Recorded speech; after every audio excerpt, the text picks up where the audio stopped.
What's up guys, welcome back to the channel. Today you drove me back in the 2024 Mclaren 750s Spider. We've had this car for slightly over 2 years now. So we're going to go through ownership review, what we think of the car, compare it to the 720 a little bit, and let's just get in the car and get going. Spec wise, the 750 came with a lot. We added the louvers. Carbon weirdly was free once you did that. I have no idea why McLaren priced it like that. That's basically the biggest option on this car. That, the XP green paint's an MSO option, and then the tan interior. We did option interior carbon. It was on back order, so there's no carbon, but they did a nice job. The finish is really nice everywhere. I don't love the silver wheel. Might swap that out for carbon eventually. I said that when we got the car, I was gonna do it quick. The wheel doesn't bother me that much. The paddles do. I feel like these are pretty cheap, to be honest. Other than that, you'll see in the video, no real complaints with the 750. Most people are more familiar with the 720, so I'm going to start with the differences between the 720 and the 750, and I think they're a lot bigger than most people expect. First of all, steering ratio. This is something that wasn't covered by a lot of magazines, probably because they're not, living with the 720 and then getting into the 750. They drove the 720 in 2018 and then 5 years later got in this. Steering ratio is much more like a Ferrari than previous McLarens. The Elva is a little faster than the 720. This is significantly faster. It's ridiculous. It's like when you're on the highway, a little input will take you across all 3 lanes. It's on the track, it's unbelievable. On the street, it's unbelievable. On the highway, it's a little hyperactive. I've always called Ferrari steering hyperactive. This, to me, is very similar speed to a 458, but it's significantly heavier, which gives you more feedback in the car, and it doesn't feel like you're just kind of in a toy. Not that that's a negative on the 458, it's just in normal driving on the 458, I was never impressed by the steering. If you took it flying around a turn, it comes alive. It just loves that. This is great from the get-go. The one thing I've seen a lot of people notice and talk about is the gear ratio, specifically because it shares it with the 765 LT, which is a very loved car. That's basically why people caught on. So it is much quicker than the 720. The 720 would not be going into second gear at 12. I will say both cars do go into 6th and 7th, as you'll see right here, way too quickly. Like if you're going up a hill and you're in automatic, you'll just be lugging the hell out of the car because it'll be in 7th gear at 35 miles an hour. This is slightly better with that. Nice to see the cyclists already up. This is slightly better with that, but because of the shorter gearing, and weirdly the shorter gearing does give you much better fuel economy, I kind of like the longer gearing. When you get into 3rd in the 720, it is like a punch. There's more of a GT feel in the 720 where it turns into a race car. This car is just a race car, which is awesome. Like, it's funny because people say the 750s is a softer version of the 765, and I know it probably has a few less rattles and such, but this feels like an LT car. It's so sharp. There is turbo lag in this, but it's nothing like the 720 simply because of the gearing. This car from the get-go, you launch it at any speed, it's gone. 720 is like brutal when that boost comes in and you get higher up in towards the red line. This is just smooth, ballistic missile. It is faster. I mean, this will be low to mid 9s on a drag strip, but 720 on slicks will be 9.7. This is faster. The 720 feels faster at a certain speed just because, well, it kind of is with the low gearing. But there's a difference in just how rapid you start accelerating. This is just teleportation. 720 is whoop, whoop, whoop, teleportation. Everyone has their own preferences. This is also a much louder car. It's not fully warm, but you can tell. You do have, I always thought this had less turbo noise. I drove the 720 last night. This has quite a few blow-off noises and everything else. It sounds like an airplane taking off on track. We had a bunch of them running at Lime Rock last year, probably like 10 750s, and the noises that come out of these things from 100 to 150 down the street is just insane. And then the biggest difference to the 720, and we will do a full 720, 750 comparison video. There's a chance of rain today. Not doing it today. Gen 3 suspension. This suspension is insane. This car in comfort is significantly stiffer than the 720 in track. It still rides almost as good. I mean, obviously it can't ride as good because it is stiffer, but the car feels like, in track, this car genuinely feels like a carbon fiber brick going down the road in the coolest way possible. You feel literally everything. On track, once you're moving, obviously you don't notice any of that, but on the street, it's like, it's unbelievable. The change from comfort to track in the 720 is minute. It's 5% to sport, 10% to track maybe. This feels like 300%. And already in comfort, I thought it feels like a different chassis. I've been told it's exactly the same. This car feels so much different than the 720, it doesn't even make sense. I got out of the 720 last night. If I did it in reverse order, 720 feels soft and loose. And that is an insane thing to say about a carbon fiber top supercar. So forget about the 720. Let's just talk about this, the 750. I think this is peak supercar. And for that reason, I tried to get the final version of this car, and McLaren gave the middle finger in the worst way possible. So, relationship with McLaren is a little strained. Unfortunately, I really do love their cars. This car is phenomenal. You can daily drive this car, gets 20 miles to the gallon, and then it's just a ballistic missile with more fuel and road presence than any other car I've ever driven. I love my Lotus. I think that's as fun as cars get at 1/10. You start picking that up towards 10/10s, and this, outside of the Elva, is the best car I've ever driven. The Elva is another level of just connected because it's 500 pounds lighter than this, and it just wants to be thrown into a corner. This is like a scalpel. This is like a carbon fiber scalpel. It's just, it does everything. It never complains, and it has so much emotion in theater. There's no real weaknesses to this car. It rides well. I know people talk about McLaren reliability, and I'd love to tell you guys the cars are awful because, again, not in the best mood with McLaren right now. But we have not had an issue in 7 years between this, the 720, or the Elva. And now we're getting towards 20,000 miles on those three cars, and by the end of this year, it will be well over 20,000 miles on these cars. What makes this special in the current marketplace? Well, hydraulic steering is a big one. Only McLaren and Lotus still have this to this day, and obviously those are completely different categories of performance. This is way higher. It's unbelievable. You can't get that. You haven't gotten this in a Porsche in 15 years, and even then, it wasn't this good. You haven't gotten in a Ferrari since the 458, and it was nowhere near this good. And what I was saying about the lugging before, I would downshift with my foot's on the throttle, and then you get. I don't know why it just does that to itself. I don't know who programmed the McLaren for fuel efficiency. It has auto start stop, which is not a legal requirement. Corvettes still don't have it, other than the hybrid ones. I don't know why it does that, but whatever. That's probably the only nitpick I have on this car is its automatic shifting. But when you're on a fun drive on a weekend like today, except you have a car in front of you, you're normally in manual anyways, so you override that yourself. And on a track, obviously, I've never been an automatic on a track. Everybody loves the PDK, and understandably so.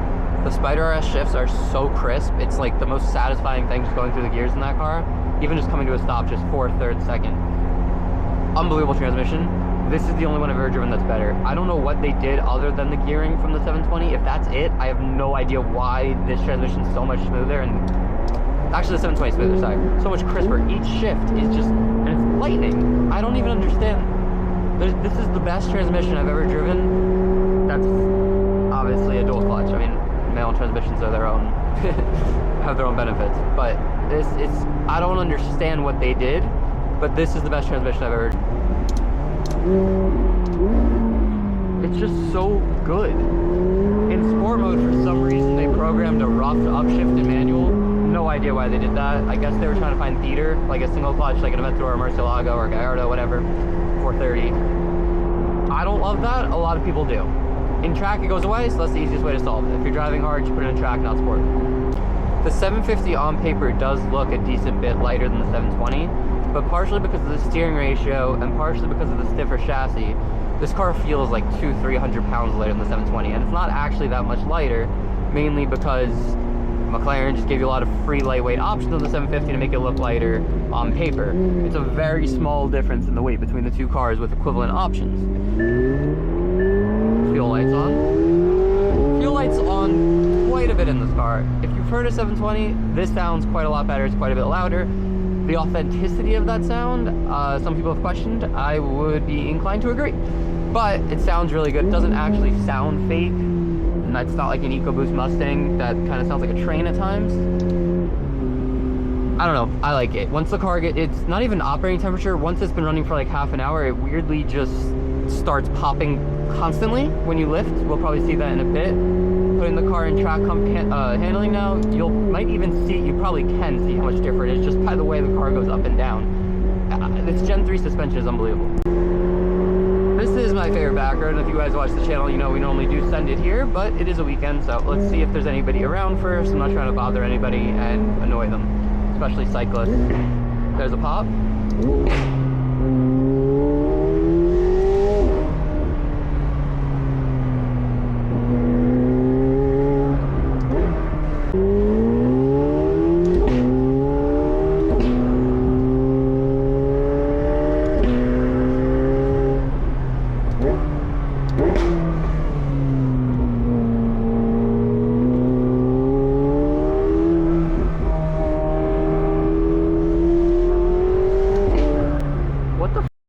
Why is it doing that?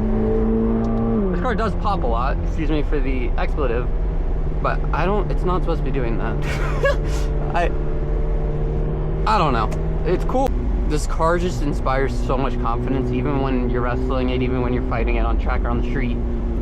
You kind of just know when it's going to step out, you know what it's going to do, even on tires that have been tracked quite a bit and probably aren't too far from the end of their lives. It's just a very predictable car. The steering is just unbelievable. I do sometimes forget how much more alive this is than a 720S and any other car I've driven that's not a even lighter, even more powerful McLaren. It's just so good. I haven't driven this car a lot recently, and I wish I have. It's tough to use the use case of the 720 and the 750 together without me using the 720 more, because I don't know if I've spoken on the channel a lot, but I'm basically taking over the ownership cost on the 720, so I feel bad driving this car at any point because it feels just like a slap in the face. But this car is just so good. See, in the 720 you can forget you put the car in handling track. In this you can't, because you're going like this. And again, I just don't understand how in a few years the chassis development and suspension development they've done on the same platform is unbelievable. What they'll do with the next generation, we'll see. If it's a hybrid, it'll be heavier. There have to be compromises, but they just keep getting better and better. Bear in mind, they've only been in business since 2011, and they've only been delivering cars to the US since 2012. So I'll get this thing some gas. It is pretty loud on the highway with the shorter gearing. Again, the steering is pretty fast, but this is a perfectly dailyable car. It's completely docile when you're just doing this, and it still feels like a race car. It is fun at 0, 1, 2, 3 tenths, and definitely more fun than any of its alternatives. It's going to be more fun than a 296, which is far heavier with electric steering, and I mean, looks are subjective obviously, but I'm not a huge fan of the 296 looks. I actually quite like the one they're testing right now with a giant wing that kind of looks like the GT3 car. Beside the point, getting off track. Reliability wise, just like the other two McLarens, absolutely zero problems. I will say this car does burn oil a little bit. Every 1,000 miles you're going to want to tap it off a little bit. I don't know why. The 720 has never burnt oil on the track, on the street, anywhere over huge mileage intervals. It's done 3,000-4,000 miles in a year and still been completely maximum on oil. This car, every 500-600 miles range, you have to monitor it, and every 1,000 usually you have to add track or street. I don't know.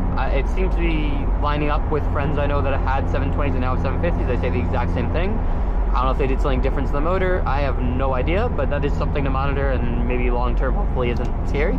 But reliability wise, no issues. Had some quality things we didn't have on the 720. For one, P1 seats, from what I've been told, they kind of just, the way my dad gets into the car, he kind of just takes it off the side of the seat off a little bit, unfortunately.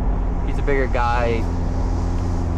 It is what it is. It just comes off every couple of months, like a little part of the edge of the leather gets replaced. It's not a huge deal, and it doesn't happen when other people use the car, but it shouldn't happen.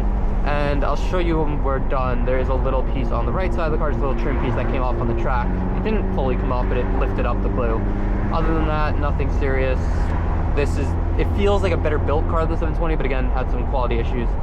Both cars, relatively, for supercars especially, zero issues. We had way more quality issues on our last Porsche. 458's been great, I will say. Surprisingly for Ferrari, the build quality though is absolutely garbage. The interior kind of just falls apart. Stuff just randomly falls apart cosmetically. Mechanically, been perfect, just like this and just like all the cars on us. We've been lucky, knock on wood. There's no wood in here. Knock on wood.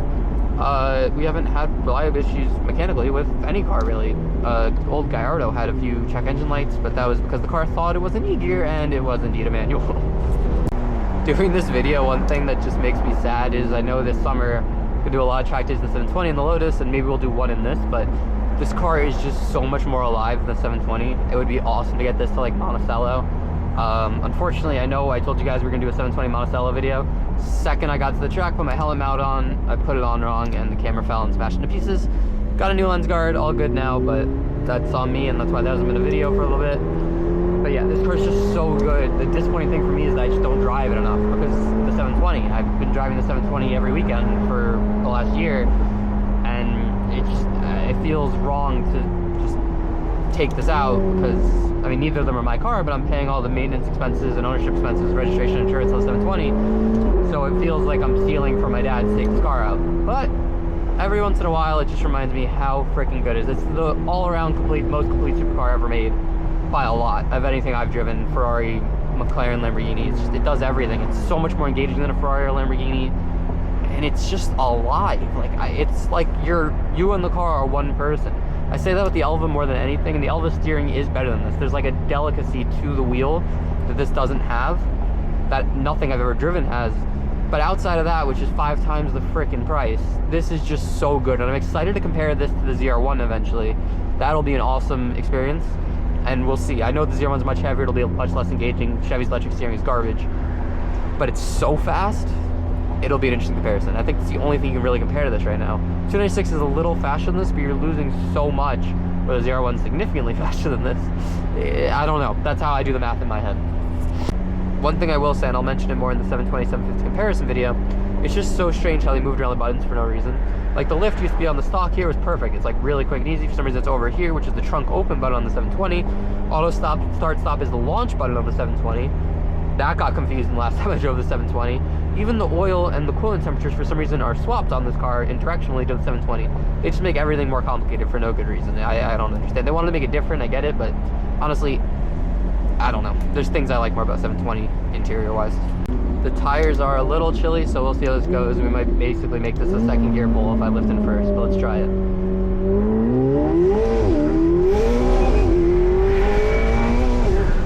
You know what? Third gear hits in this too. Ain't just the 720. Holy mother of... Tires are ice cold.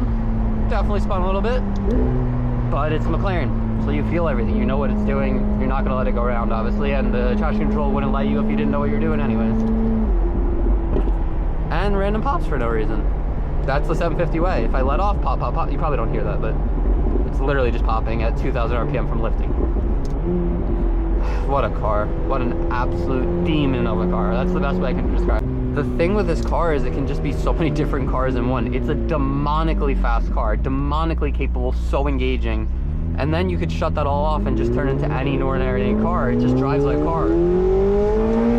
Obviously you don't want to do that much. It's just so good. I forget how good it is.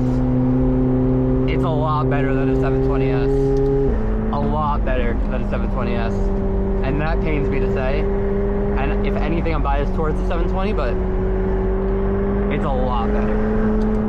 Even on worse rubber. This is on now 2-year-old 6,000 mile P0s. 720s on 200 mile, well, significant track usage, but 200 mile semi-slicks. And this is just so much better. It's unbelievable. Genuinely, the only inspiration you need to work harder in life is to get like a 5-minute drive in this car, and you're gonna do everything you can to buy one. And obviously I can't, but I'm gonna do everything I can to buy one in the future, because this is just the best. You run out of superlatives for McLarens because they do everything so well. And yes, they have the negative stereotypes. And I've fought so hard over the past few years to try to explain to people that they're not garbage cars. And I will no longer do that. Because again, not in a good space with McLaren. But the truth is they really aren't. There's nothing wrong with them. They don't break if you take care of them. And they are so much better to drive than every other car. It's night and day.